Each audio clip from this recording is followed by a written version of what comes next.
कोई समझा ना इसको? काशीनाथ, हमें खुशी हुई तुम्हारी बहादुरी देखकर। तुम्हें भी बहुत खुशी होगी ये जानकर कि आज के बाद तुम मेरे गिरोह में काम करोगे। ये मजदूर का हाथ है कातिया। लोहा पिघलाकर उसका आकार बदल देता है। ये ताकत खून पसीने से कमाई हुई रोटी की है। मुझे किसी के टुकड़ों पर पलने की जरूरत नहीं।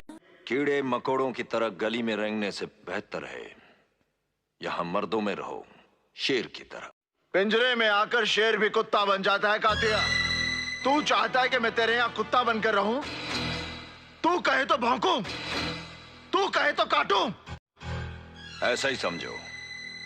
तो क्या हमारे साथ काम करोगे तो नाम होगा तुम्हारा, इनाम मिलेंगे, रुपए पैसा मिलेगा, इज्जत होगी तुम्हारी और लोग डरेंगे तुमसे। डराकर लोगों को वो जीता है जिसकी हड्डियों में पानी भरा होता है। मर्द बनने का इतना शौक है तो कुत्तों का सहारा लेना छोड़ दे कातिया।